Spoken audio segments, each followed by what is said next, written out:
Assalamualaikum warahmatullahi wabarakatuh. Waalaikumsalam warahmatullahi wabarakatuh. Susunan acara diseminasi budaya positif di sekolah oleh CGP Angkatan 11 SMP Negeri 35 1 Atap Hulu Sungai Tengah dengan susunan acara yang pertama pembukaan, kedua sambutan, ketiga doa, keempat penyampaian budaya positif oleh CGP Angkatan 11, kelima diskusi, keenam refleksi, dan yang terakhir penutup. Untuk membuka acara pada hari ini, marilah kita bersama-sama membacakan basmalah. Bismillahirrahmanirrahim. Selanjutnya kita memasuki acara yang kedua, yaitu sambutan dari Kepala Sekolah kepada Ibu Hasanah SPD. Dipersilahkan.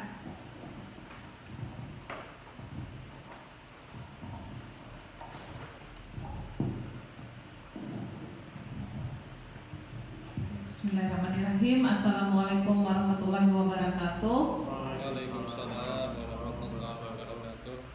Yang kami banggakan CGP Angkatan 11 SMP Negeri 35 1 Atap Hulu Sungai Tengah dan para bapak ibu guru sekalian yang kami hormati. Ya, pada hari ini pertama-tama kita mengucapkan dulu puji dan syukur atas rahmat dan hidayah yang diberikan oleh Allah Subhanahu wa taala kepada kita semua sehingga terselenggaralah acara diseminasi budaya positif, yaitu di mana para CGP akan menyebarkan pemahaman dan pengalaman penerapan budaya positif. Dan tak lupa pula kita haturkan salam dan salawat kepada Nabi Muhammad SAW beserta keluarga beliau, sahabat beliau, dan pengikut beliau hingga akhir zaman. Nah, pada acara ini para CGP nanti akan memberikan pemahaman dan pengalaman tentang budaya positif yang ada di sekolah kita.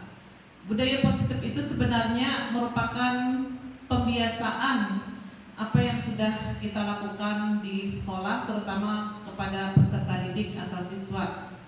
Nah, misalnya dari Bapak dan Ibu guru melakukan sebelum awal pelajaran itu ada berdoa. Nah, berdoa sebelum dan sesudah pelajaran itu merupakan budaya kita sudah. Kemudian juga apabila bertemu dengan siswa itu dianjurkan bertemu dengan kita, dengan para guru dan orang tua, itu usahakan memberi salam. Nah, itu merupakan budaya positif yang ada. Nanti akan mereka jelaskan lagi. Banyak sekali budaya positif yang ada di sekolah kita. Apalagi zaman sekarang kan kurikulum merdeka itu ada membentuk karakter berprofil pelajar Pancasila, di mana yang pertama adalah beriman bertakwa kepada Tuhan Yang Maha Esa dan berakhlak mulia. Nah, itu sangat bagus sekali membentuk karakter mereka. Mungkin tidak terlalu banyak sambutan dari saya. Salah hilaf mohon maaf. Wabillahi taufiq wal hidayah. Assalamualaikum warahmatullahi wabarakatuh. Terakhir saya mengucapkan selamat kepada CGP Angkatan 11 dari SMP Negeri 35 1 Hulu Sungai Tengah. Kita kasih surprise, tepuk tangan. Yang terima kasih, ulun kembalikan kepada moderator. Kita memasuki acara yang ketiga, yaitu doa. Untuk mengambil berkah pada hari ini, kami mohonkan dengan hormat kepada Bapak Hadri SPD. Kepada Bapak dipersilahkan. Bismillahirrahmanirrahim.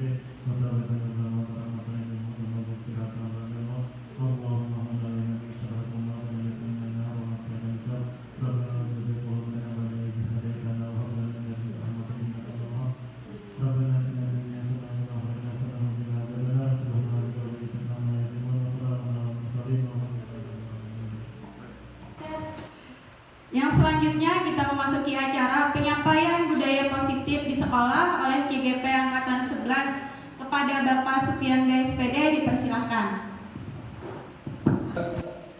Bismillahirrahmanirrahim. Assalamualaikum warahmatullahi wabarakatuh. Oke, selamat siang Bapak Ibu. Siap. Salam guru penggerak. Salam.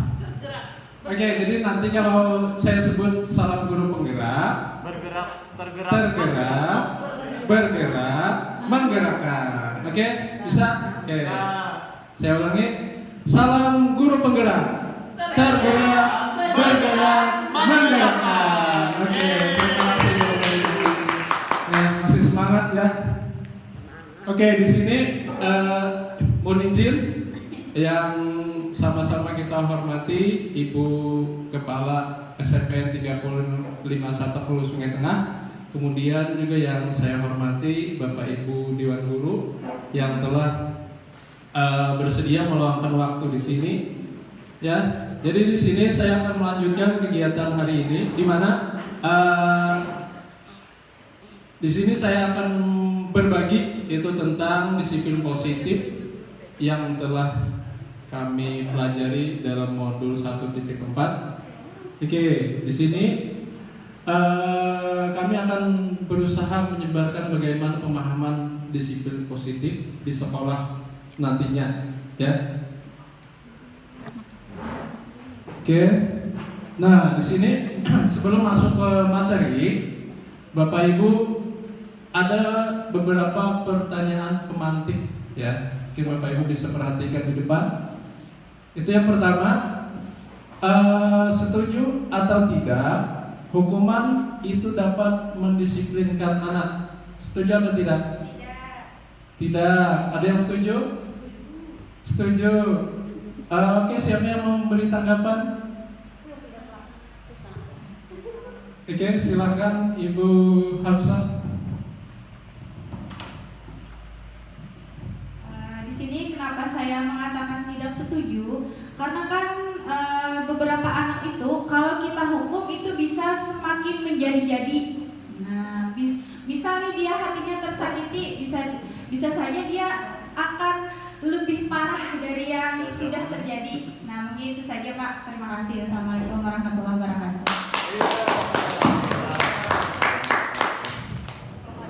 Oke, luar biasa sekali yang disampaikan oleh Ibu Hafsah. Kenapa tidak setuju? Karena ketika dihukum itu mungkin hatinya tersakiti, mungkin timbul dendam sampai nanti ya. Oke, terima kasih Ibu Hafsah. Kemudian yang kedua, pemberian hukuman dengan hal positif, nah seperti membaca atau membersihkan halaman sekolah atau bisa juga toilet. Nah, bagaimana Bapak Ibu? Setuju atau tidak? Setuju. Yang tidak setuju ada? Oh ya, oke. Sekarang Bapak, saya minta untuk Pak Hadi berikan tanggapannya. Oke. Pemberian hukuman dengan hal positif seperti membaca atau membersihkan halaman sekolah dapat meningkatkan disiplin anak. Kalau menurut tergantung konteksnya. Kalau misalkan kayak tadi kan ada kasus anak-anak ketika pelajaran olahraga dia terlambat 10 menit dihukumnya dengan hukuman lari. Nah, mungkin kalau misalkan ini konteksnya ketika dia belajar, mungkin belajar literasi, hukumannya adalah membaca supaya tersusul apa yang tadi dia tinggalkan, mungkin bagus saja. Tapi ketika hukumannya itu yang tidak sesuai dengan konteksnya, itu yang menjadi tidak bagus. Misalkan kayak Jarbian tadi, hukumannya terlambat masuk kelasnya 10 menit, dihukum bersih WC. Kan ada hukumannya tuh antara masuk kelas dengan bersihkan WC. Itu aja kalau dari ulun. Terima kasih. Oke, terima kasih. Itu dari Pak Hadri. Itu tergantung konteks, bisa setuju dan bisa tidak setuju. Oke. Sekarang selanjutnya yang ketiga, memberi penghargaan dapat meningkatkan motivasi belajar. Misalnya ketika belajar dikasih permen atau dikasih boneka. Nah, menurut Bapak Ibu setuju atau tidak? Memberi penghargaan dapat meningkatkan memberikan motivasi belajar anak, contohnya memberi mereka. Menurut setuju saja. Karena dengan memberi itu bisa memotivasi anak untuk belajar lebih baik lagi. Nah, kalau ada diberi mungkin biasa-biasa aja. Nah, jadi memberi motivasi diberikan seperti permen atau mie, nah mungkin itu termotivasi anak untuk belajar lebih giat lagi. Menurut ulun. Masya Allah. Jawaban Bapak Ibu itu tidak ada yang salah dan benar ya. Tanggapan Bapak Ibu. Terima kasih atas tanggapan yang telah diberikan Bapak Ibu. Sekarang mari kita lanjutkan. Nah, pada pembahasan kali ini kita akan membahas pembelajaran dari disiplin positif. Itu yang pertama ada disiplin positif dan nilai-nilai kebajikan universal. Kemudian yang kedua teori motivasi, hukuman dan penghargaan serta restitusi. Ketiga keyakinan kelas. Keempat itu kebutuhan dasar manusia. Yang kelima 5 posisi kontrol. Kemudian yang terakhir segitiga restitusi. Ya mungkin nanti Bapak Ibu tanya-tanya apa yang dimaksud dengan keenam bagian ini. Nah itu yang pertama, disiplin positif atau nilai-nilai kebajikan universal. Yang Bapak Ibu tahu universal itu apa namanya?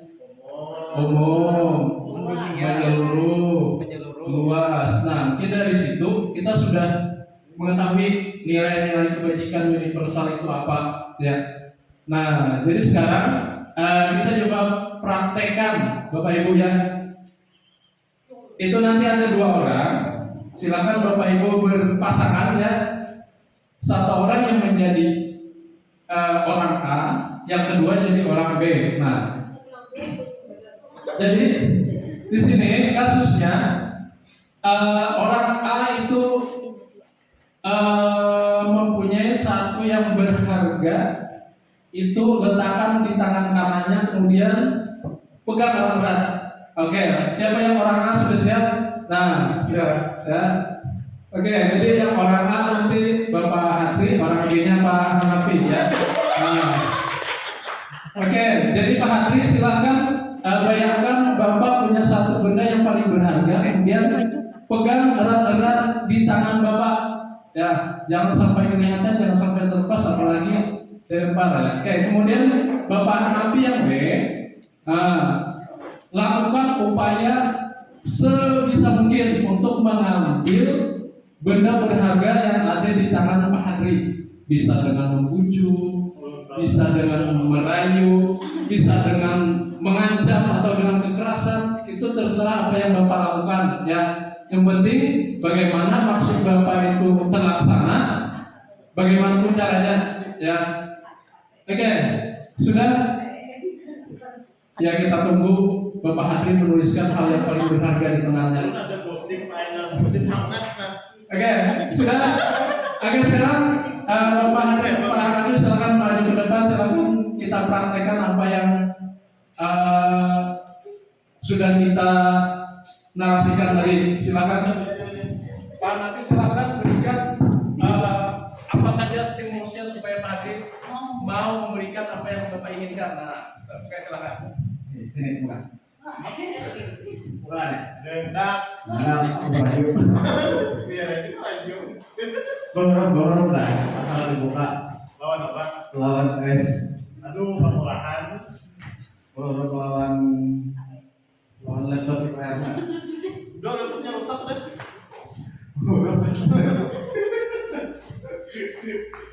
Yang lain lah yang terlarang. Masa harganya cuma laptop? HP pesupian. Coba kita lihat tempat Ini pokoknya penting bener nih. tempat-tempat kita. Iya, Yang sakit itu iya tuh. Kenapa lo ngelakuin? Oke. Udah bujur di rumah. Oke. Terima kasih. Clue-nya. Biru, kata Lagi Juli kemana? Coba.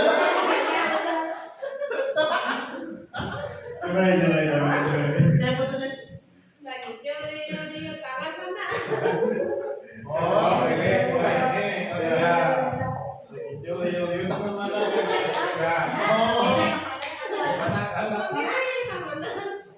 Saudara, ini kan saudara, mantap. Saudara sini, Huruf itu ini bukan dulu. ini aja. Gitu. Oh ya.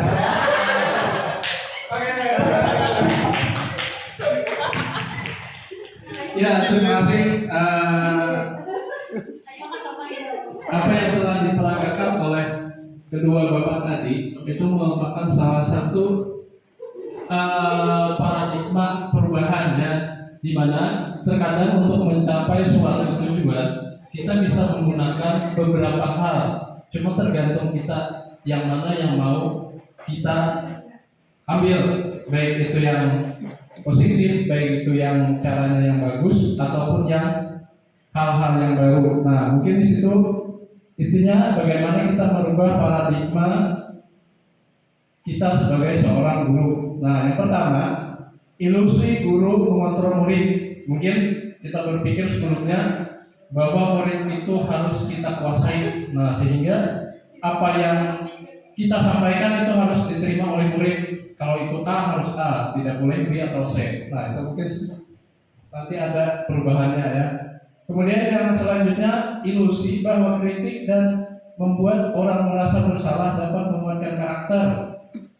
Ketika suatu siswa itu ada yang salah, kita marahi, kita kritik, kita berharapnya bahwa siswa itu lebih baik karakternya, tapi belum tentu ya. Jadi nanti kita lihat selanjutnya bagaimana. Kemudian yang selanjutnya ketiga, ilusi bahwa semua penguatan positif, efektif dan bermanfaat. Ketika dipuji, ketika misalnya tadi diberi hadiah itu bermanfaat bagi siswa. Itu ilusi kita, maksudnya pikiran kita ketika kita dulu menjadi guru ya. Kemudian yang selanjutnya, ilusi bahwa orang dewasa memiliki hak untuk memaksa. Nah, mungkin orang dewasa sini bisa kita artikan kita sebagai guru, karena siswa itu anak-anak, jadi kita merasa berhak. Oh, dia anak-anak, harus kita paksa sesuai dengan keinginan kita. Nah, mungkin itu ilusi atau perasaan yang masih kita rasakan sebagai seorang guru. Ya. Nah, jadi mungkin di sini nanti kita belajar bersama-sama. Nah, di sini ada paradigma perubahan stimulus respon atau juga bisa menjadi teori kontrol ya. Siapa sesungguhnya yang memiliki teori kontrol? Yang pertama itu stimulus respon. Kita mencoba mengubah orang agar berpandangan sama dengan kita. Itu stimulus respon. Kemudian yang teori kontrolnya, kita berusaha memahami pandangan orang lain tentang dunia.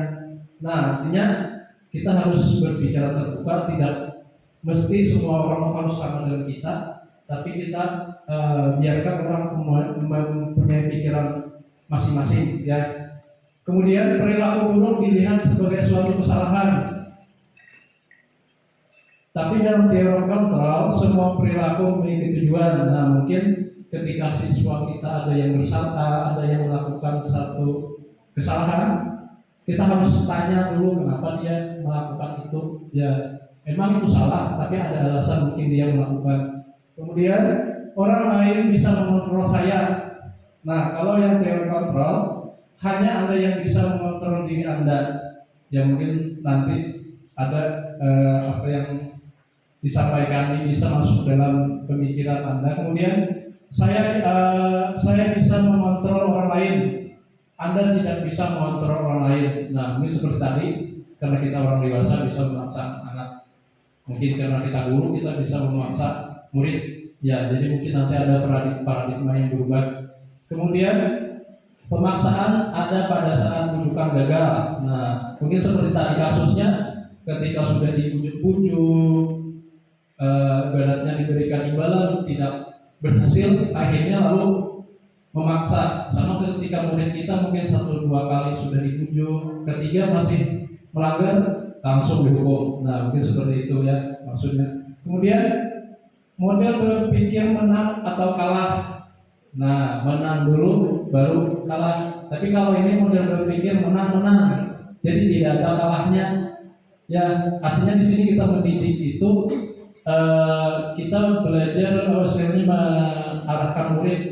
Artinya kita tidak ada kalah atau menang dengan murid, tapi kita berusaha membuat murid itu lebih baik. Nah, ini disiplin positif, mungkin ini secara mind mappingnya ini keseluruhan materi yang dipelajari disiplin positif ya. Tapi kalau ini dibacakan mungkin waktunya panjang ya. Jadi langsung di sini pengertian disiplin mungkin sudah Bapak Ibu ketahui ya.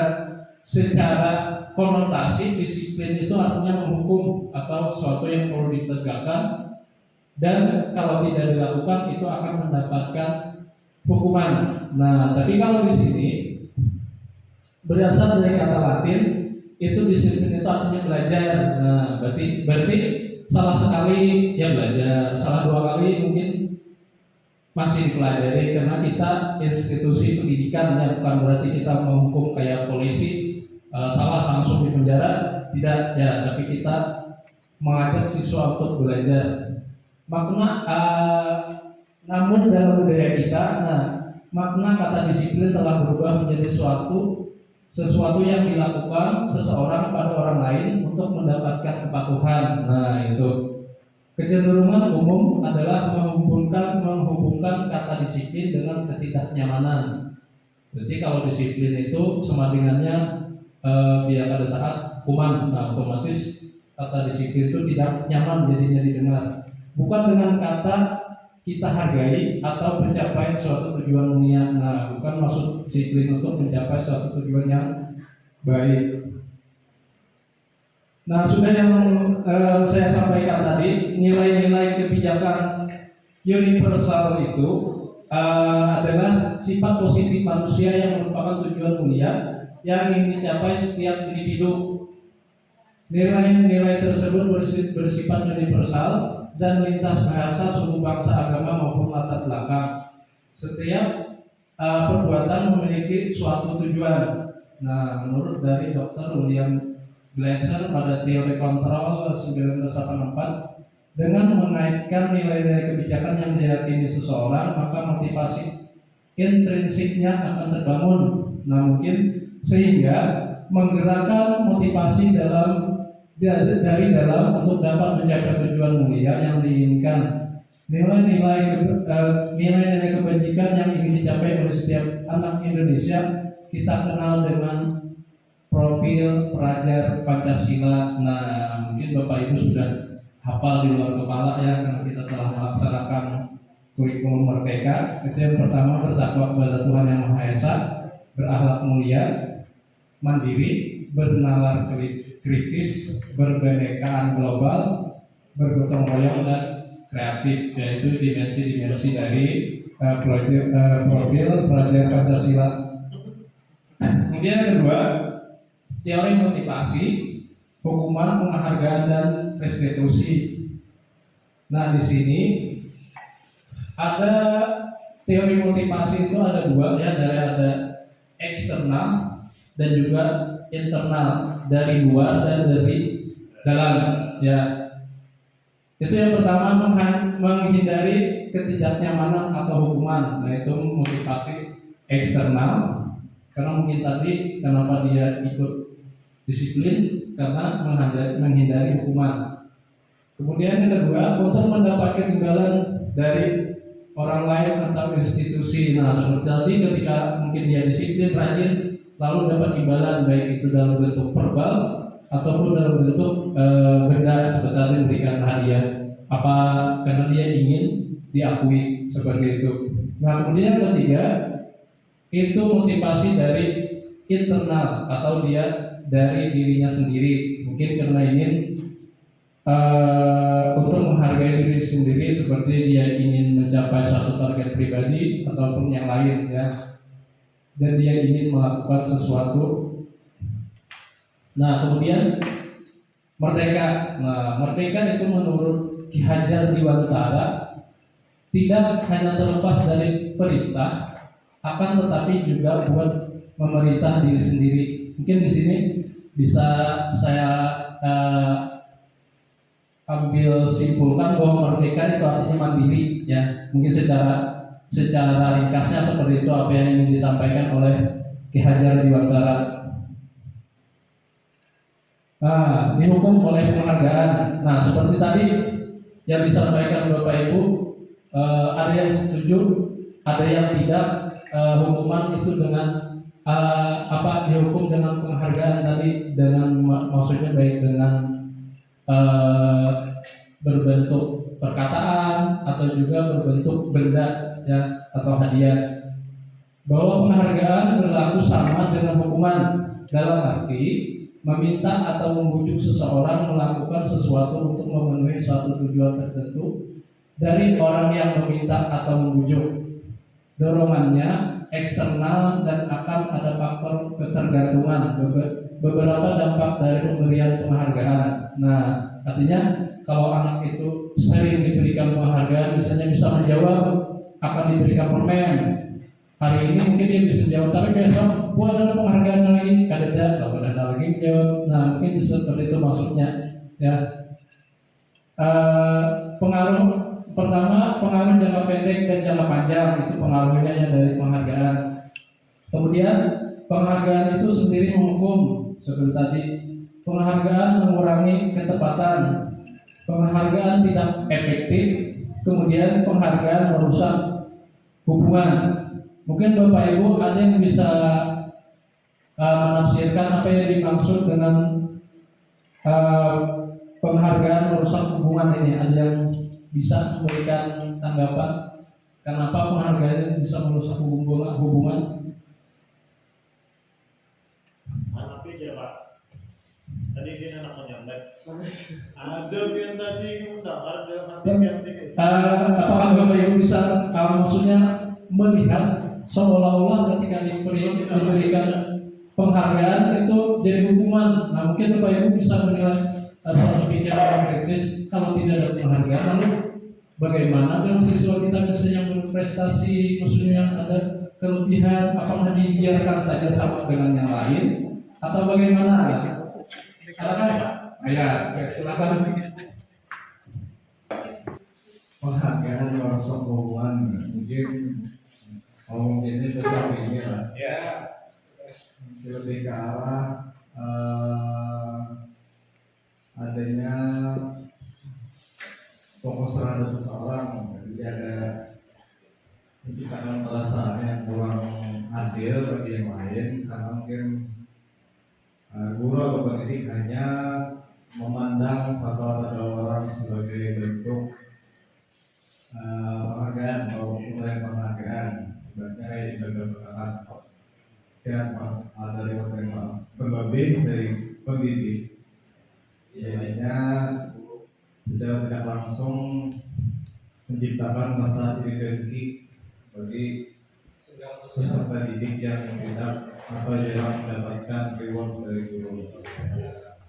Mungkin itu pendapat dari guru. Ya, terima kasih.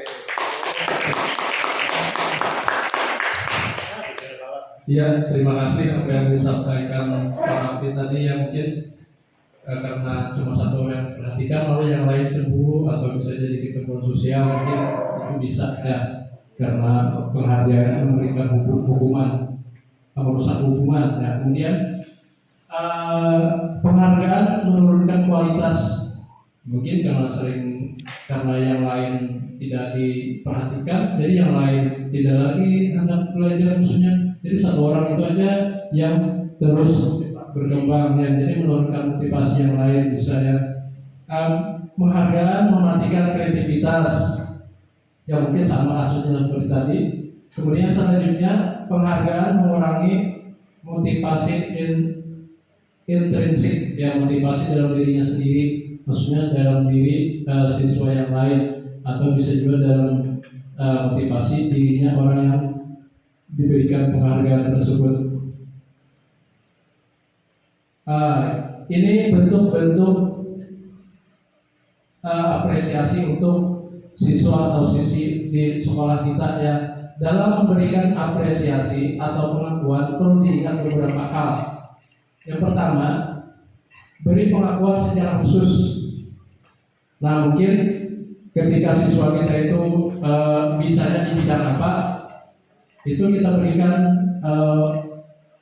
baik dalam bentuk verbal ya. Kemudian yang kedua, beri pengakuan secara pribadi, jadi mungkin tidak di tengah orang, jadi khusus saja ya supaya dia lebih pribadi tadi. Kemudian beri pengakuan kepada semua murid bergantian, bisa setelahnya Bapak Ibu bisa melihat, misalnya siswa itu tidak bisa dalam akademik tapi dalam perapian bagus, seperti itu yang kita berikan pujian.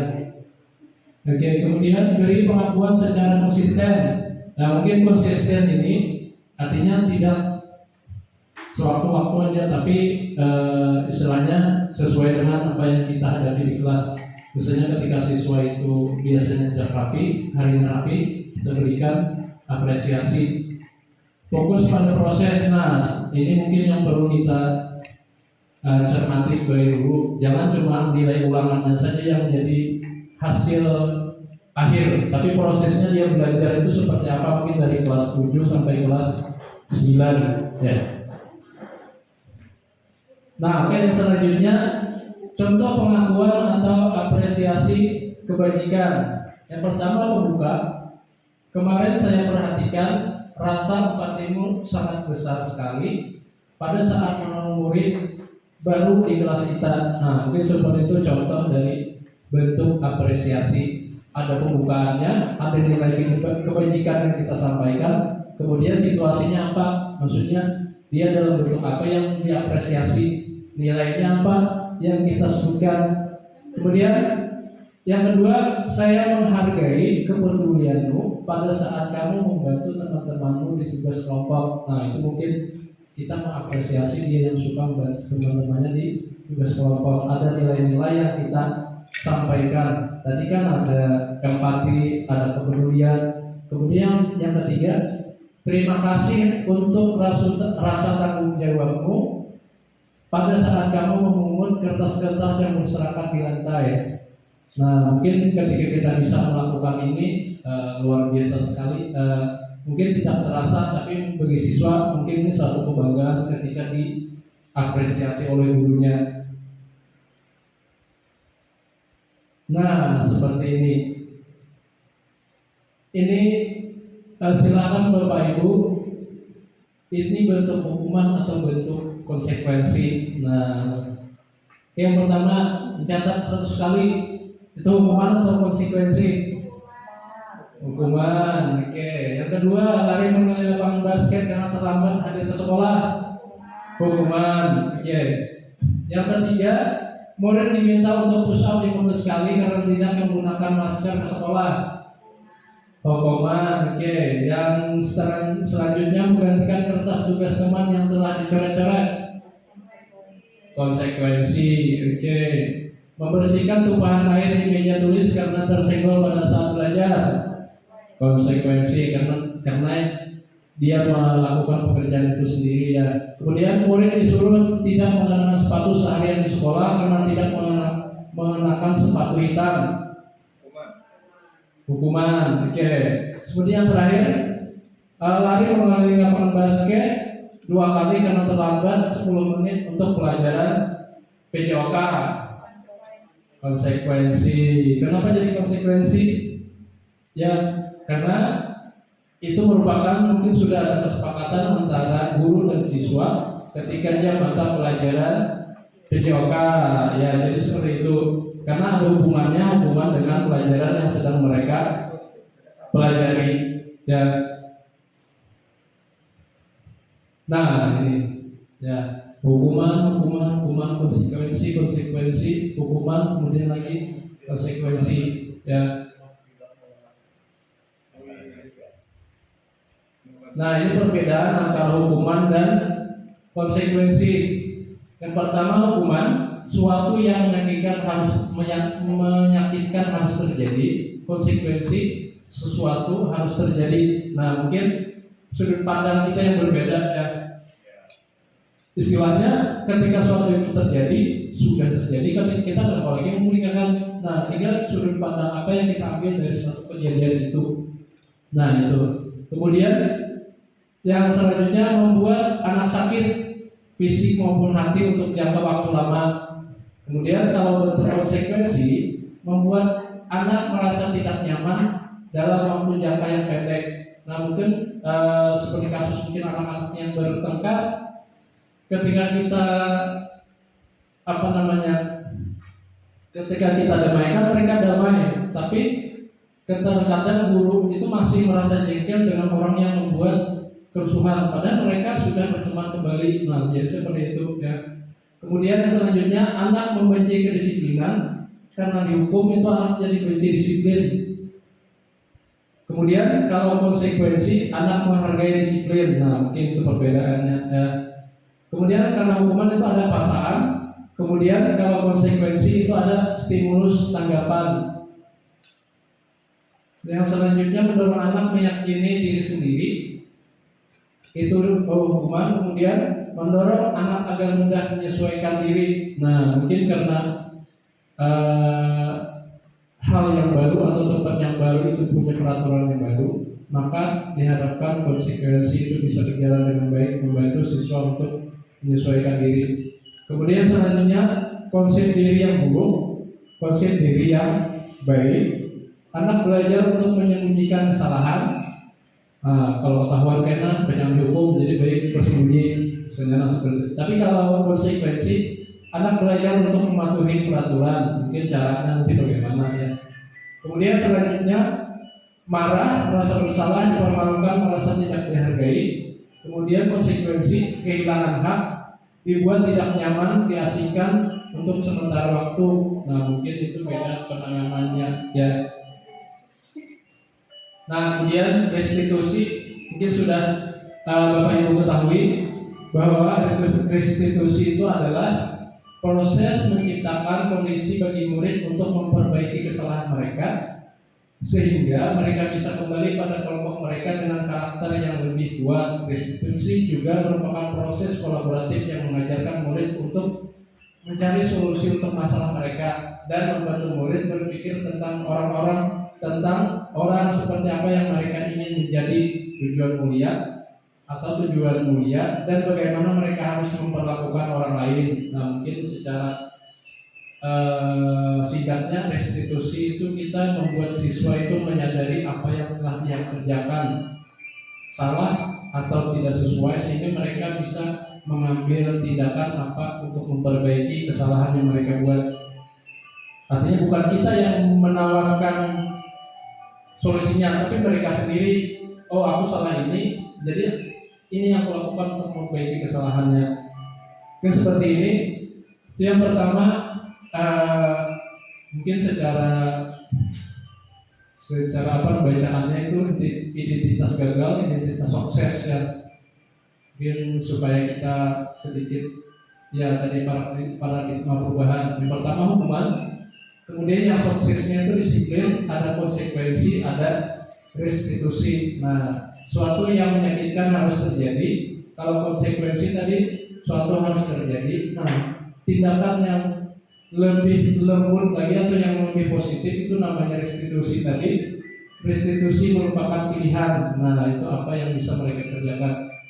Kemudian selanjutnya hukuman, tidak nyaman untuk murid atau anak untuk jangka waktu yang panjang. Kalau tadi konsekuensi jangka waktu yang pendek. Kalau restitusi itu menguatkan anak dalam waktu jangka panjang, artinya menguatkan ya, bukan membuat anak itu tidak nyaman. Kemudian selanjutnya korban mendapatkan keadilan, itu hukuman. Korban bisa diabaikan, itu konsekuensi. Jadi yang ditindak cuma pelaku, korbannya bisa dibiarkan saja, tidak diberikan apa-apa. Kemudian yang restitusi, korban itu mendapatkan ganti, misalnya apa kerugian yang didapatkan oleh korban itu akan tidak diganti oleh si pelaku. Kemudian murid akan tersakiti. Kemudian konsekuensinya murid tidak nyaman. Kemudian restitusinya murid mendapatkan penguatan itu dukungan atau motivasi bagi muridnya. Kemudian selanjutnya perilaku pasif agresif meningkat. Penguatan hanya bertahan dalam jangka waktu pendek, masalah terpecahkan. Nah itu.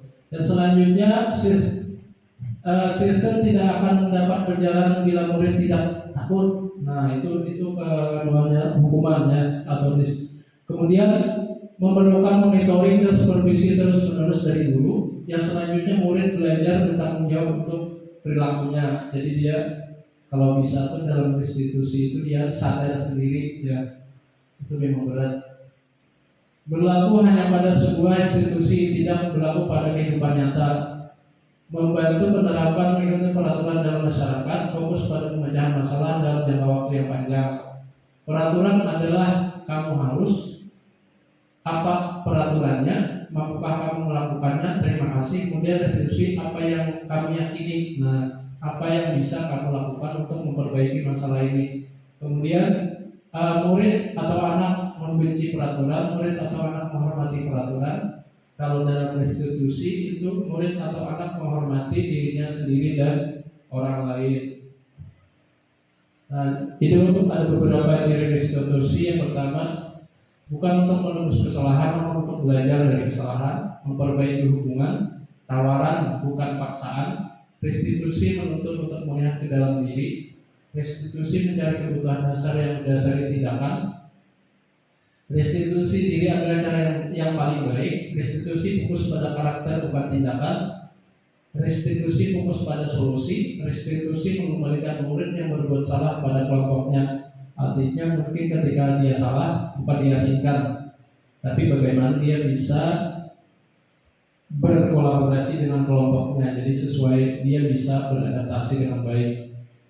Mengapa tidak peraturan saja, mengapa harus keyakinan kelas? Nah itu yang mungkin tadi disampaikan bahwa peraturan itu lebih keras, tapi kalau keyakinan kelas itu nilai apa yang ingin kita tanamkan kepada siswa dan yang jadi keyakinan. Nah ini tadi yang pertama itu yang paling dasar itu peraturan kelas, kemudian menjadi keyakinan kelas. Setelah keyakinan kelas itu terbentuk, maka lingkungan itu akan menjadi positif. Dan yang terakhir itu tujuannya tentu hal yang positif itu membudaya untuk siswa. Artinya tanpa dipaksa lagi, siswa itu sudah melakukan kegiatan yang positif. Nah ini mungkin contoh-contoh kesepakatan kelas, bisa Bapak Ibu lihat sendiri. Ini kegiatan pendalaman saja ya, mungkin nanti kita bisa baca lagi. Ini sama tabel T dan tabel Y ya, itu tuh bagaimana cara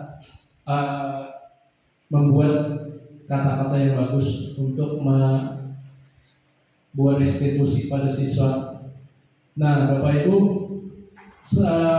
kita coba membuat peraturan diubah menjadi keyakinan kelas.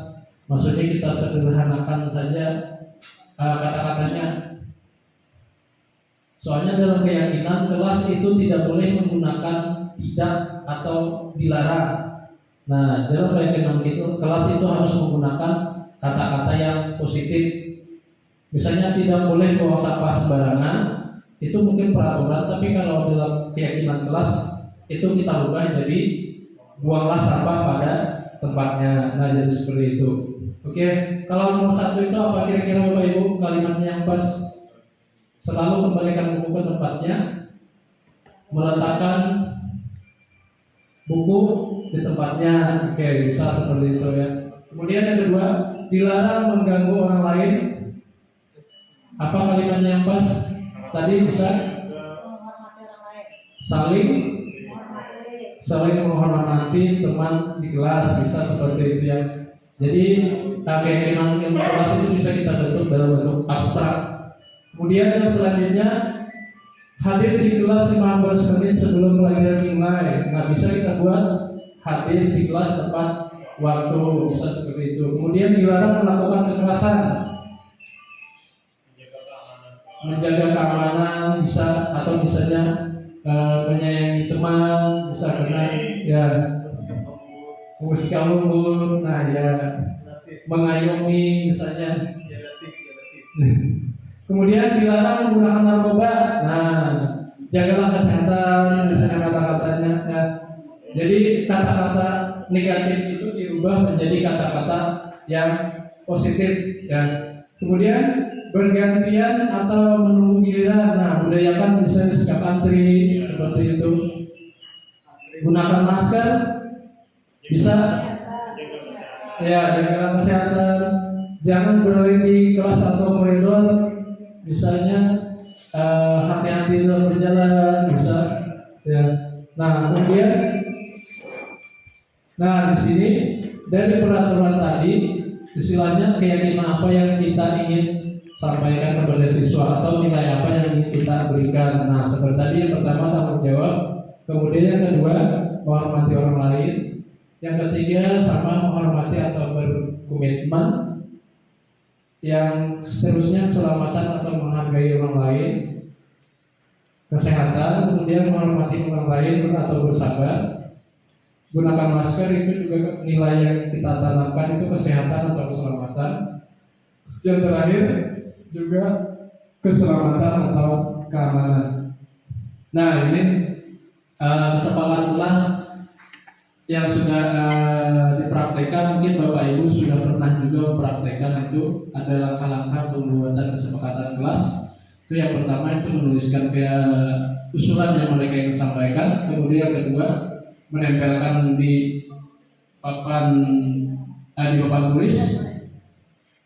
Kemudian selanjutnya kita kelompokkan kalian kelas yang mereka inginkan. Kemudian terakhir setelah dibuat mereka setelah disepakati itu dicetak, kemudian mereka semuanya tanda tangan supaya itu mereka tandanya sepakat melaksanakan apa yang telah menjadi keyakinan mereka. 5 kebutuhan dasar manusia itu sudah tadi disampaikan. Itu yang pertama bertahan hidup, kemudian yang kedua kasih sayang dan rasa diterima, yang ketiga penguasaan, seterusnya kebebasan dan kesenangan. Yang mungkin itu nanti kita hubungkan dengan siswa sebagai orang yang mempunyai 5 kebutuhan ini. Ya, tapi bagaimana mungkin ketika dia melakukan orang yang ketujuh melanggar, mungkin dia kurangnya di bidang apa? Misalnya kurang kasih sayang, maka dia perlu dibimbing, maksudnya diberikan kasih sayang atau yang lain. Nah, jadi ini juga menjadi dasar mungkin kenapa siswa itu ada yang nakal. Mungkin ada dari 5 kebutuhan ini yang tidak mereka capai dalam kehidupan mereka. Kemudian 5 posisi kontrol. Nah, itu 5 posisi kontrol itu yang pertama itu sebagai penghukum, kemudian yang kedua itu pembuat rasa bersalah, yang ketiga itu sebagai teman, yang keempat itu sebagai pemantau, dan yang terakhir itu sebagai manajer. Nah, mungkin dari 5 ini Bapak Ibu pasti pernah melakukan posisi ini sebagai guru terhadap muridnya. Ya. Nah, pernyataan siapa yang mengatakan saya kecewa sekali dengan kamu, itu menurut Bapak Ibu posisi kontrolnya apa? Apakah menghukum, apakah sebagai teman, apakah sebagai manajer, apakah sebagai pembuat rasa bersalah atau pemantau? Membuat rasa bersalah. Saya kecewa sekali dengan kamu. Ya, jadi kan mungkin supaya siswa itu jadi dia merasa bersalah dengan apa yang diucapkan. Oke. Kemudian yang kedua, kamu tidak pernah benar melakukannya. Ini posisi apa? Sebagai penghukum. Oke. Kemudian yang ketiga, ayolah lakukan demi ibu atau bapak. Ini sebagai apa? Ya, dia lebih meminta ya, karena sebagai teman. Kemudian selanjutnya, apakah kamu mau mendapatkan stiker atau bintang hari ini? Sebagai pemantau ya. Kemudian bagaimana kamu bisa menyelesaikan masalah ini? Manajer. Itu sebagai manajer ya. Kamu selalu yang paling terakhir. Itu sebagai apa? Sebagai penghukum, ya. Nah, jadi seperti itu. Menurut Bapak Ibu yang paling bagus sebagai apa? Teman. Manajer. Sebagai teman atau sebagai manajer? Manajer. Kalau Bapak Ibu di posisi sebagai guru, Teman. oke, jadi bisa sebagai teman, ya. Tapi bisa juga sebagai manajer. Tapi kebanyakan dari kita masih menjadi sebagai penghukum terhadap ya. Karena kita punya kontrol, karena kita orang dewasa, mereka anak-anak harus ikut ya. Mungkin sebentar ya. Mungkin itu yang perlu kita ubah. Nah, kemudian yang selanjutnya itu namanya segitiga restitusi. Namanya segitiga berarti ada 3 pembahasan di sini. Yang pertama itu menstabilkan identitas, kemudian yang kedua validasi kebutuhan, dan yang ketiga menanyakan keyakinan. Jadi di sini prosesnya itu harus runtut Bapak Ibu ya. Jadi yang pertama identitasnya dulu kita gali, siswa itu kenapa dia bermasalah, apa yang dia lakukan. Kemudian yang kedua berikan dia kesadaran, maksudnya kenapa dia melakukan itu. Nah, yang pertama itu dia biarkan dia bercerita apa yang masalah yang dihadapinya. Kemudian yang kedua alasan dia melakukan itu apa. Nah, yang terakhir tanyakan kepada dia istilahnya nilai apa yang telah dia langgar, kesepakatan apa yang telah dia buat di kelas atau di sekolah itu yang telah dia langgar. Kemudian apa solusi yang dia tawarkan untuk masalah yang dihadapi. Artinya dia berpikir sendiri, kita cuma memberikan masukan. Nah, jadi seperti itu sudah tadi. Yang pertama menstabilkan identitas, kemudian yang kedua validasi kebutuhan, yang ketiga tadi menanyakan keyakinan, menanyakan keyakinan tadi. Nah, ini ada studi kasus yang telah dilakukan ya, ada siswa. Jadi contoh yang pertama, siswanya membuli temannya. Kemudian setelah dilakukan restitusi, istilahnya menggali informasi apa yang dilakukan, kemudian dia menyampaikan umpan balik, maksudnya dia mengatakan menyadari apa yang dia telah lakukan, kemudian dia minta maaf. Kemudian kedua, itu siswanya kasusnya sering terlambat. Setelah ditanya, ternyata dia suka main game online sehingga lambat tidurnya, dan dia menyampaikan solusinya dia akan tidur lebih cepat. Nah, jadi seperti itu mungkin contoh langkah-langkah segitiga restitusi yang bisa Bapak Ibu terapkan nanti di sekolah. Mungkin itu penyampaian dari saya. Terima kasih. Assalamualaikum warahmatullahi wabarakatuh. Waalaikumsalam. Selanjutnya kita memasuki acara yang kelima, yaitu diskusi tentang budaya positif di sekolah. Oke, sekarang kita lanjutkan. Kita diskusi. Silakan Bapak Ibu perhatikan di depan. Itu ada satu kasus yang di mana seorang siswa itu namanya Sabrina. Dia terlambat ke sekolah dan memakai sepatu yang tidak warna hitam. Nah, kemudian guru piket yang ada di sekolah itu bernama Pak Lukman, yang sehingga Pak Lukman ini bersikeras, maksudnya tidak memberikan kelonggaran kepada Sabrina.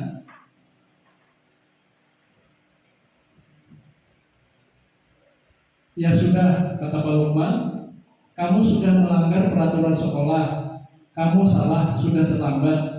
Salah pula warna sepatunya, kamu telah melanggar peraturan sekolah yang sudah kamu tidak bersepatu seharian di sekolah. Sekarang copot sepatumu dan silahkan belajar tanpa sepatu seharian. Sabrina pun dengan berat hati mencopot sepatunya dan memberikan pada Pak Lukman. Seharian dia tidak berkeliling ke sekolah karena malu dan lebih banyak berdiam diri di kelas. Nah, mungkin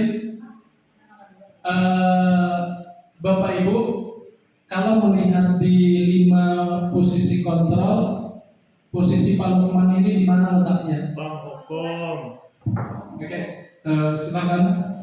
Oke, jadi kenapa saya berpendapat bahwa posisi Pak Lukman adalah penghukum?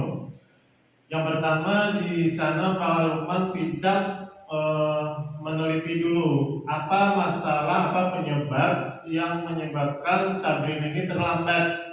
Siapa tahu mungkin dia merawat ibunya dulu di rumah yang sedang sakit, atau mungkin dia memberi makan adik-adiknya dulu, kan tidak tahu, tidak ditanyakan, langsung dijudge bahwa dia terlambat. Yang kedua, karena kesalahan Sabrina memakai sepatu yang harusnya warnanya hitam, tetapi dia memakainya warna coklat, sehingga Pak Lukman berasumsi bahwa Sabrina tidak taat terhadap peraturan sekolah. Seharusnya tidak seperti itu. Diteliti dulu, mengapa sampai dia memakainya sepatunya warnanya coklat. Dan kemudian tindakan Pak Lukman yang langsung menghukum pun tindakannya sangat salah. Karena tindakan Pak Lukman itu membuat si Sabrina ini menjadi minder, malu. Itu kan menambah masalah jadinya. Dia jadinya tidak mau keluar kelas, ketika waktu istirahat dia diamnya di kelas saja, malah menambah masalah buat si Sabrina, menjadi tekanan batin juga buat si Sabrina. Nah, itulah yang membuat saya berpendapat bahwa posisi Pak Lukman di sana adalah sebagai penghukum. Itu aja. Terima kasih. Betul, karena mungkin Pak Lukman ini orang yang taat peraturan, ya, tidak mau mendengarkan alasan yang macam-macam. Mungkin karena si Sabrina ini sering terlambat, jadi tidak perlu alasan lagi, langsung mendapatkan hukuman. Ya, jadi posisi Pak Lukman di sini sebagai penghukum. Nah, kalau misalnya kita ubah posisi Pak Lukman menjadi manajer, nah, bagaimana Bapak Ibu, apakah bisa? Misalnya ketika Pak Lukman bukan posisi sebagai penghukum, tapi sebagai manajer, ada yang memberikan masukan? Ya, mungkin sebagian sudah disampaikan Pak Harbi tadi. Ya, pertama mungkin ada yang lain belum memberikan masukan? Hanapi aja. Ya, oke. Ya, terima kasih. Kalau misalnya di sini Pak Lukman sebagai manajer, sebelum dia kasusnya pelanggaran kepada Sabrina, dia harus menanyakan terlebih dahulu atau validasi masalah apa yang terjadi, mengapa dia menanyakan masalah, mengapa dia menggunakan sepatu berwarna coklat, itu menstabilkan identitas dulu. Terus validasi kebutuhan, alasannya apa, boleh ditanyakan alasannya mengapa Sabrina menggunakan sepatu yang berwarna coklat. Kemudian itu menanyakan keyakinan apa yang dilanggar oleh Sabrina. Nah, setelah itu, setelah menanyakan terus kita kesepakatan apa yang akan kita laksanakan untuk kedepannya, yang mencari solusi bagaimana supaya Sabrina tadi tidak melakukan kesalahan untuk kedua kalinya. Jadi siswa dan guru untuk menemukan solusinya bersama-sama. Ya, itu saja. Demikian diskusi tentang budaya positif di sekolah. Untuk acara berikutnya itu refleksi kepada Bapak Muhammad Hanafi SPD dan juga kepada Bapak Hadri SPD, dipersilakan.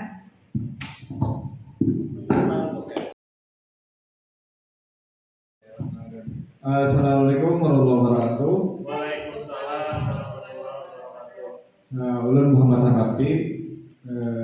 Di sini ulun mengikuti kegiatan diseminasi budaya positif di sekolah. Ini ada beberapa poin yang ingin saya sampaikan tentang kegiatan hari ini. Tentunya kegiatan ini bagi saya sangat positif, sangat baik, khususnya sesuai dengan apa yang saya rasakan hari ini. Alhamdulillah baik. Nah, ketika mengikuti kegiatan yang positif dengan kondisi yang sangat positif juga, insya Allah bagus, positif.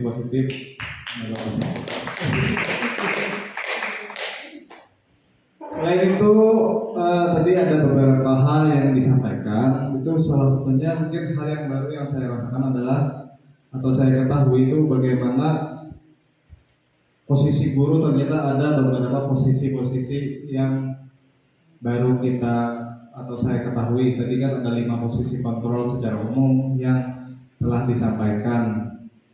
Nah, mungkin itu yang bagi saya sangat baru. Setelah itu, setelah mengikuti kegiatan tadi, saya berpikir-pikir ternyata di antara 5 posisi kontrol itu mungkin saya termasuk dalam guru yang suka membuat rasa bersalah kepada peserta didik kan? Karena kadang saya melakukan hal seperti itu. Nah, maka dari itu ke depannya saya mungkin mengharapkan untuk saya pribadi bisa merubah peran saya sebagai seorang guru atau pendidik itu dari hal yang mungkin tadi kurang bagus lah sebagai seorang yang berbuat bersalah, itu bisa menjadi seseorang manajer bagi para peserta didik. Nah, semoga itu bisa menjadi usaha yang mungkin saya bisa usahakan dari sekarang setelah mengikuti kegiatan diseminasi budaya positif di sekolah ini. Maka dari itu saya ucapkan terima kasih dan saya akhiri. Wassalamualaikum warahmatullahi wabarakatuh. Assalamualaikum warahmatullahi wabarakatuh. Perkenalkan, nama saya Handri. Saya ingin memberikan refleksi terhadap apa yang telah disampaikan oleh Bapak Ibu narasumber. Yang pertama, perasaan saya ketika mengikuti kegiatan ini, saya merasa sangat senang. Kenapa? Karena ada ilmu baru yang saya dapatkan di sini. Yang sebelumnya saya tidak tahu, di sini saya jadi tahu. Sebelumnya saya tidak tahu kalau misalkan ada restitusi, karena saya biasanya menerapkan ada hukuman sama konsekuensi. Ternyata ada hal yang lebih positif dari keduanya itu, yaitu restitusi tadi. Kemudian hal baru yang lain adalah saya jadi tahu juga bagaimana cara memposisikan diri sebagai pendidik. Karena benar kata Bapak Hanafi tadi, kadang kita memposisikan diri sebagai penghukum, kadang kita memposisikan diri sebagai teman. Tapi kebanyakannya tadi membuat rasa bersalah bagi peserta didik. Kadang ketika ada peserta didik yang terlambat masuk, kita langsung memberikan argumen bahwa dia salah, pasti salah, ada mungkin dia tidak salah. Ketika ada peserta didik yang tidak mau belajar, kita langsung menjudge-nya bahwa dia orang yang bodoh, dia tidak mau belajar karena dia malas. Tanpa kita mencari tahu apa sebab peserta didik itu mungkin terlambat, kenapa dia malas belajar ini. Siapa tahu kan dia malas belajar itu karena memang dia merasa bakatnya bukan di sana. Kemudian bisa jadi juga karena dia memang kurang pandai, misalkan kurang pandai membaca, makanya dia tidak suka ikut belajar bahasa Indonesia, tidak suka ikut belajar bahasa Inggris. Kemudian kurang pandai berhitung, dia jadi malas ikut belajar matematika. Nah, itu harusnya kita cari solusinya di sana tanpa kita menjudge duluan. Oh, kamu pasti orangnya malas, bukan seperti itu. Nah, kemudian rencana saya ke depan, dari hasil saya ikut belajar di sini, dari hasil diseminasi Bapak Ibu yang telah memberikan materi yang sangat bagus tadi, saya akan mencoba menerapkan posisi. Jadi posisi saya bukan lagi sebagai penghukum. Saya ingin belajar bagaimana menempatkan diri sebagai teman dan sebagai manajer, sehingga peserta didik merasa aman, merasa nyaman ketika belajar dengan saya. Ya mungkin itu saja yang dapat saya sampaikan. Mohon maaf apabila ada kesalahan. Assalamualaikum warahmatullahi wabarakatuh. Yang tadi refleksi yang disampaikan oleh Bapak Hadi dan juga Bapak Muhammad Hanafi. Nah, terima kasih untuk penyampaian refleksi tadi. Mari kita bersama-sama memberikan applause untuk peserta CGP dan juga semua peserta yang ikut dalam acara disiplin budaya positif hari ini.